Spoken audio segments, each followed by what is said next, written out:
নমস্কার, আমি রাখি আমার নতুন আরও একটি ব্লগে আপনাদের সবাইকে স্বাগত জানিয়ে আজকের ব্লগটি শুরু করলাম। কেমন আছেন আপনারা সবাই? আশা করছি ভালো আছেন, আর আমরাও ভালো রয়েছি। এখন বাজে সকাল 8টা, আপনাদেরকে সাথে নিয়েই ব্লগটা শুরু করলাম। সকালবেলার ওয়েদারটা দেখতে ভীষণই ভালো লাগে, তো আমি বসে বসে বাইরের দিকটায় দেখছিলাম আর এখানে চা খাচ্ছিলাম, তাই ভাবলাম একটুখানি আপনাদের সঙ্গেও শেয়ার করি। চা খেয়ে চলে এলাম কিচেনে, আর এই যে সকালবেলায় খাবারটা একটু বানিয়ে ফেলবো। তো কাল রাতেই কিছুটা জোগাড় করে রেখে দিয়েছিলাম, তো সেটাই এখন বানিয়ে ফেলছি। আর এই তো এখন বানাবো হচ্ছে আলুর পরোটা। তো কালকে রাত্রেবেলায় আটা মেখে রেখে দিয়েছিলাম, আলুটাও বানিয়ে রেখেছি, আর সেটাই এখন বানিয়ে নেব। রাতের বেলায় কিছুটা গুছিয়ে রাখলে সকালবেলায় ঝামেলাটা একটু কম হয়, তাড়াতাড়ি করে খাবারটা বানিয়ে ফেলা যায়। তবে প্রত্যেক দিন সময় হয়ে ওঠে না গুছিয়ে রাখার, যেদিন যেদিন করে রাখতে পারি সেদিন সকালটা একটু সুবিধে হয়। বেশ অনেক দিন পরেই আলুর পরোটাটা বানানো হচ্ছে। বিবেক খেতে খুবই ভালোবাসে, তার সঙ্গে যদি একটু মিষ্টি মিষ্টি টমেটোর চাটনি হয় তাহলে তো আর কথাই নেই। আর টমেটোর চাটনি দিয়েই এই ধরনের খাবারগুলো আমাদের খেতে বেশি ভালোবাসে। তো এক একজন এক একটা জিনিস দিয়ে খেতে পছন্দ করে, তবে আমাদের বাড়িতে যেহেতু আলুর পরোটাটা একটু ঝাল ঝাল হয়, আর সেই কারণে টমেটোর চাটনিটা মিষ্টি মিষ্টি করলে বেশ ভালো লাগে খেতে। আলুর পরোটা, ছাতুর পরোটা এই ধরনের যদি পুর ভরা কোনো রকম কোনো পরোটা করে থাকি, তার সঙ্গেই কিন্তু মিষ্টি মিষ্টি চাটনিটা বানাই। এই মুহূর্তে আপনারা যারা আমার ভিডিওটি দেখছেন প্লিজ একটি লাইক করে দেবেন, আর আমার ভিডিওর কোনো অংশ যদি আপনাদের ভালো লেগে যায় কমেন্ট করে জানাতে ভুলবেন না। এই ধরনের ভিডিও যদি আপনারা আরও দেখতে চান চাইলে কিন্তু আমার চ্যানেলটিকে সাবস্ক্রাইব করেও রাখতে পারেন। কাজটি যারা অলরেডি করে রেখেছেন তাদের অসংখ্য ধন্যবাদ। বেশ কয়েকদিন ধরে আমাদের এই দিকটাতে প্রচুর গরম পড়েছে, আর এত গরমের মধ্যে কাজকর্ম করতে কিন্তু একদমই ভালো লাগে না। কাজকর্ম না করলে ভিডিওতে দেখাবো কি, সেই কারণের জন্য কিন্তু একদম ভিডিও আর দিতে পারছি না। আর এই যে ভিডিওতে রেগুলার মেনটেন না করলে কিন্তু একদমই ভিউজ আসতে চায় না। তো আমি এখন আর সেভাবে ভিডিও রোজ আপলোড করতে পারছি না বলে আমার ভিডিওর ভিউজ অনেকটাই কমে গেছে। 1000 সাবস্ক্রাইবার পূরণ করতে আর বেশ কয়েকটা দিন হলেই হয়তো হয়ে যেত, তবে এখন যেহেতু আর রেগুলার ভিডিও দিই না, তো সেই কারণে সাবস্ক্রাইবও আর হচ্ছে না, আর ভিডিওতে সেভাবে ভিউজও আসছে না। আর এই যে না ভিউজ আসার কারণে মনটাও ভেঙে গেছে, আর ভিউজ না এলে ভিডিওতে তারপরে কিন্তু আর ভিডিও করার এনার্জিটাও নষ্ট হয়ে যায়। কি আর করা যাবে, এভাবেই যখন সময় পাই তখনই আপনাদের জন্য একটু করে ভিডিও আর কি করে থাকি। আর এত কষ্ট করে ভিডিও দিচ্ছি, আপনারা যদি না দেখেন বা লাইক কমেন্ট না করেন ভীষণই মন খারাপ হয়। তো প্লিজ আপনারা দয়া করে একটু লাইক কমেন্ট করে যাবেন। আমার অনেক দিদি ভাইরা বোনেরা রয়েছে যারা প্রত্যেক দিন আমার ভিডিও দেখে আর সুন্দর সুন্দর কমেন্ট করে। তাদের কমেন্টগুলো দেখেই কিন্তু আমার ভিডিও করার এনার্জিটা আবারও ফিরে পাই। তো এই যে ওই কারণের জন্যেই যত কষ্টই হোক না কেন আপনাদের জন্য একটু করে হলেও ভিডিও আমি তৈরি করি।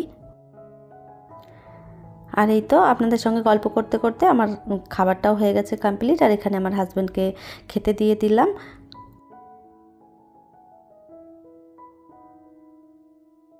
আর এই তো এরপরে চলে এলাম বিছানার চাদরটা একটু চেঞ্জ করে নেব। বেশ কয়েকদিন হয়েছে বিছানার চাদরটা পাতা ছিল, তো এই যে সেই পয়লা বৈশাখের দিন পেতেছিলাম, আর আজকে ভাবলাম বিছানার চাদরটা একটু চেঞ্জ করে ফেলি। আমার বেশিরভাগ বেড কাভারগুলোই কিন্তু সাদা কালারের, আর সেই কারণের জন্যেই বেশি দিন পেতে রাখা যায় না। সাদা কালার এমনিতেই নোংরা হয় বেশি, আর আমার যেহেতু ছোট ছেলে বিবেক যা বদমাইশি করে বিছানার উপরে উঠে, তো সেই কারণে বিছানার চাদরগুলো কিন্তু আর বেশি দিন পেতে রাখা যায় না। বিবেক যখনই খেলা করে তখনই কিন্তু আমি ওকে বলি যে নিচে বসে খেলা করো, তো নিচে একদমই বসতে চায় না, যত খেলনা আছে সব নিয়ে একদম বিছানার উপরে ঢেলে দেয়, আর বিছানার উপরে বসে বসেই খেলা করতে থাকে। তো সেই কারণে বিছানার চাদরগুলো আমার যাচ্ছে তাই অবস্থা হয়ে যায়। কিছু কিছু বিছানার চাদরে তো এমন দাগ লাগিয়ে ফেলে যেগুলো আর পাতাই যায় না। 2-3টে চাদর ওইভাবে নষ্ট করে দিয়েছে। আর এই তো এখন বাজে সকাল 10টা, কিন্তু এমন রোদ উঠেছে মনে হচ্ছে যেন এখন বেলা দুপুর হয়ে গেছে। এত রোদের তাপ একদম নেওয়াই যাচ্ছে না। এখন আর জানলা দরজা সেভাবে আমি খুলে রাখি না, সমস্তটাই বন্ধ করে রাখি আর তার সঙ্গে পর্দাগুলোও টেনে রাখি। বাইরের রোদটা যদি ভেতরে ঢোকে ঘরগুলো যেন মনে হয় আরও বেশি গরম হয়ে যায়, ওই কারণের জন্যেই একদম সমস্ত পর্দা টর্দা টেনে একদম ঘরটাকে বন্ধ করে রেখে দিই। একটা রুমে এসি লাগানো রয়েছে আর একটা রুমে তো এসি লাগানো নেই। যে রুমটাতে এসি লাগানো রয়েছে ওটাতেই বেশি থাকা হয়, আর এই দিকের রুমটা কিন্তু বেশ ওভাবেই বন্ধ পড়ে থাকে। সন্ধ্যের পরেই জানলা দরজাটা খুলে দেওয়া হয়, তখন বেশ সুন্দর ঠান্ডা হয়ে যায়। আর এই তো সমস্ত কাজ বাজ সেরে আমি স্নানটাও করে ফেলেছি, এরপর চলে যাব পুজো করতে।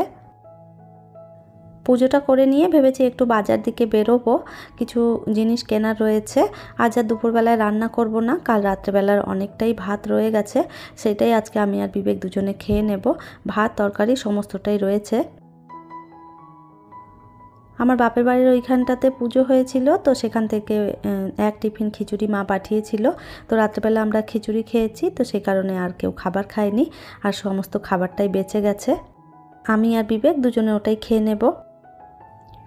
আর এই তো রেডি হয়ে আমি চলে এসেছি। আমাদের এই পাশেই একটা দোকান রয়েছে, বাড়ি থেকে খুব একটাও দূর নয়, বাজারের কাছাকাছি। তো এই যে এখানে সিরামিকের কিছু টব আমি কিনবো, সেই জন্যই এসেছি। আর এখানে নানা রকম টব রয়েছে, দেখতে কিন্তু বেশ ভালো। তো এখান থেকেই দুটো টব কিনে নিয়ে যাব। টপ কিনতে এসে এর আগে 2-3 দিন আমি ঘুরে গেছি, দোকানটা বন্ধ ছিল। 2-3 দিন ঘুরে যাওয়ার পর তারপরে দেখলাম দোকানের ওপরে নাম্বারটা দেওয়া ছিল ওনাদের, তো ওনাদের নাম্বারটা নিয়ে গিয়ে আজকে ফোন করেছিলাম। তো বললো দোকানটা খুলেছে, একবেলাই খুলবে, বিকেলবেলা বন্ধ থাকবে। তো আমি ভাবলাম যে 2-3 দিন ঘুরে গেছি, তো এই রোদের মধ্যেই আমি চলে এসেছি। আর এই তো টব কিনে আমি বাড়ি চলে এসেছি, খুব একটা দেরি করিনি। আর এই যে এই 4টে টব আমি কিনেছি সিরামিকের, কেমন হয়েছে কমেন্ট করে জানাবেন। আর এসেই আমি গাছ লাগাইনি, এগুলো এমনিই আর কি ধরে টবের মধ্যে বসিয়ে দিয়েছিলাম। পরে কি গাছ লাগাবো, গাছ কিনতে হবে, তারপরে সুন্দর করে লাগিয়ে আপনাদের সঙ্গে শেয়ার করব কি কি গাছ আমি এর মধ্যে রেখেছি। সিরামিকের এই ধরনের টব কিনবো, এটা অনেক দিন ধরেই কিন্তু একটা আশা ছিল মনের ভেতরে, অনেক দিন পর ইচ্ছেটা পূরণ হয়ে বেশ ভালো লাগলো। আর এই তো অনেকটা সময় চলে গেছে, এরপরে আমি আর বিবেক দুজনে খেয়ে নেব। কালকের এত ভাত রয়েছে, অতটা ভাত তো আমরা দুজনে খেয়ে পারবো না। দেখি এই যে বিবেককে একটু দিয়েছি, আমি নিয়েছি, আরও খানিকটা ভাত রয়ে গেছে। ওই ভাতটা আর তো খাওয়া যাবে না, যেহেতু কাল রাতের ভাত গরম পড়েছে, নষ্ট হয়ে যাবে। তাহলে চলুন খেয়ে নিই। খাবার খেয়ে একটু রেস্ট নিয়েছিলাম, আর এখন বাজে বিকেল 5টা। তবুও প্রচুর রোদ রয়েছে, মনে হচ্ছে এখনো পর্যন্ত রোদের তেজ কমেনি। তো আমি গাছগুলোতে একটু জল দিয়ে দিচ্ছি, কেন কি প্রত্যেক দিনই এখন গাছে জল দিতে হয়। গাছের গোড়াগুলো দেখতেই পাচ্ছেন কি অবস্থা, একদমই মাটিগুলো শুকিয়ে গেছে। গাছগুলোতে এখন কিন্তু বেশ ভালোই কয়েকটা করে ফুল দিচ্ছে, তো প্রত্যেক দিনই কিছু না কিছু ফুল আমার গাছে ফুটে থাকে, বেশ ভালো লাগে। একটু জল দিলে গাছগুলোতে যত্ন করলে কিন্তু বেশ ভালো ফুল পাওয়া যায়। তো এই কারণেই আমি চাই গাছগুলো যাতে বেঁচে থাকে, তো সেই জন্যই সকাল বিকেল দুবেলা করেই এখন জল দিচ্ছি। তাহলে চলুন আমার আজকের ভিডিওটা এই পর্যন্তই, ফিরবো নতুন ব্লগ নিয়ে। ততক্ষণের জন্য সবাই ভালো থাকবেন, সুস্থ থাকবেন।